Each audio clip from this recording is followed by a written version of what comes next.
Hi, I'm Suzanne. And I'm Michelle. We are Jamaican sisters, business partners, foodies, and well-known lovers of Caribbean culture. And we want you to journey with us to meet some of our friends, old and new, as we drop in on them for some island potluck.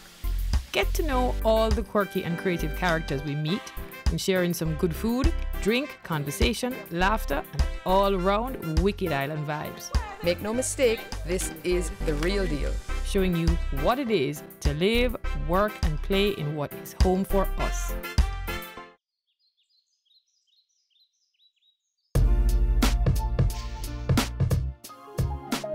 So what we have here, what we're doing here?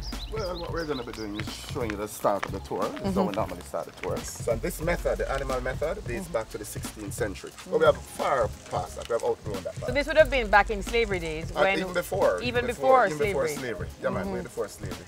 So when did they first discover that sugar cane, the juice of the sugar cane could be made into rum? Well, actually, you know, nobody really has a definite origin for rum making. Yes. But they all say that it goes all the way back to ancient India, ancient China, back in those places. Yes. Sugar cane goes back to Papua New Guinea and places like those. So there's no definite or concrete origin, so to speak, of rum.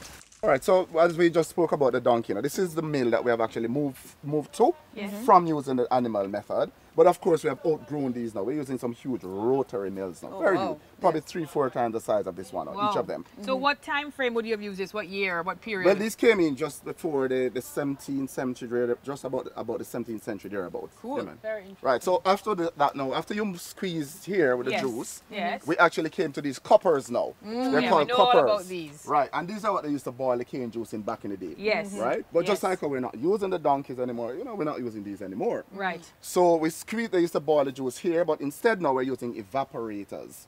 Where they squeeze, they boil in the evaporators and the vacuum pans. Yes. And once they finish all the boiling of the cane juice now, they move it to the centrifugal basket over here. Okay. Centrifugal Yes, basket. ma'am. Very complicated This sounds name. like a very Yes, ma'am. So what will happen is that procedure. after you finish all the boiling now, you dump everything in here. Yes. And the silver section will actually spin, Yes. separating the liquid from the solids. Okay. What do you think we call the liquid that we separate here? cane juice. Molasses. Oh, molasses. And the yes. solids, after brown you boiled sugar. it. Ah. Yes. So that's how simple you get molasses so you and get brown wet sugar. And wet sugar is a combination of molasses and brown sugar, basically. Right? And we know in the old Jamaican tradition, yes, man, we use it for a lot of things, you know, cooking, baking, you know, it mixes lovely lemonade as well. Yeah, man. And molasses is rich in iron, vitamin B12, potassium, and so Yeah, man, on. it's a real old-time, old school. And it's Love the first, it, it's the first stage of the cooking process after you have boiled down the juice. After you boil the cane juice, then you get the wet sugar, right? So just grab your spoon and let's dig in, right? Yes, all right.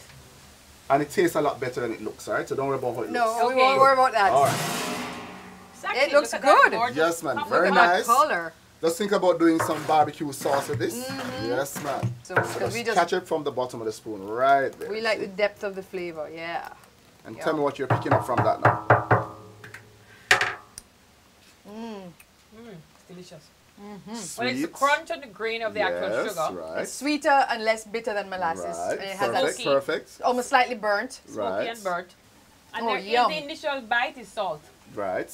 And And then I can it gets sweet. Sweet and then the salt in the back. Yes, love Right. it. That's So- delicious. And then, of course, you What have is a this very thing? nice looking tower up there. Yes, man. This is basically a lookout tower that you have the opportunity to go up, take your pictures, overlook the cane fields, and then from here, then we'll head into the factory. Okay, can we go up? Sure, man. She's Sure. a bit Although afraid I'm of afraid of heights. heights, So we don't know if but she No, can man. really Listen. go. Listen. Oh, God. This is the It looks Speedy a bit Gonzales high. version.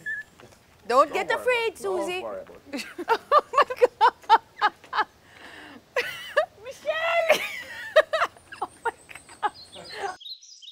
So as you can see behind me, it's a very lovely view, right? Yes. And we're actually down in a valley, which is actually the Nassau Valley. The Nassau Valley is actually a part of the cockpit country. Yes. Yes. And that cockpit country is deemed as a karst formation. Now you might wonder, you know, what is this karst thing and why is it important?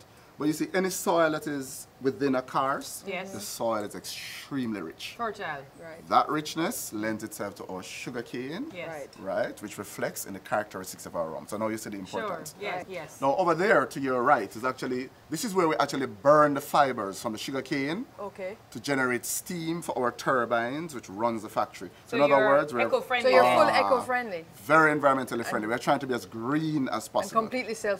self-sustaining. So we're not. So we use that, and we also have the oil as a backup. But we only use the one with the oil, just in Yes. case something goes wrong. Okay. So you're seeing where we don't So dump it's or waste really, anything. you're just regenerating and supporting Right. fully So You're sustainable. completely self-sustainable then. Sustainable. And as we go closer to the distillery, you get a more pleasant smell. You know, Right. you're smelling the yeast, the molasses, the sugar, the alcohol. And Right. following the distillation process, we move on to the aging, where we actually store the barrels. Yes. Right. And we tell you the years, how long we store them for, and that sort of stuff. So how is the rum stored? Stored in barrels? But We what store type it of in barrels? 40-gallon barrels, actually. Right. What And they're type of made of barrels white are they? oak. Okay. Because of the characteristics. It gets darker, smoother, Yes. Mhm. sweeter, properties, yes. yes. Right. But we normally age for a minimum of about 3 years. Then you have the VX, you have the Appleton Special, the VX, the Reserve, the Right. Extra, the Master Blenders, And the then the Exclusive, 21 year, the 21, the which I love. 30, the 50, and so Wow. on. So this is one of our babies, third smallest. The capacity of this one, just over 8,000 barrels. Okay. Largest one carries over 30,000 So barrels. a barrel would yield about how many bottles? What you're looking at, over about 150 bottles. From actually. one barrel? Yes, man. That's the finished product, that is. So And 8,000 they're barrels made- in here, 150. That's a good amount of rum. Yes, man. Don't worry about it. Good You amount just, of money. you just keep drinking. Man. She's thinking about the money. She's thinking about the rum. Yeah, man. All right, well, let's go get this one. I want to taste some. Yes, let's All right, get so- moving so, on. So we can move on and we do some drinking. Yeah? Got that Yowza. to kick. It's actually really nice. Good? Cheers. Cheers. Here's to Appleton To and Jamaican Appleton I'm and glad rum. you Indeed. ladies enjoyed it. Thanks for taking us around. Pleasure is mine.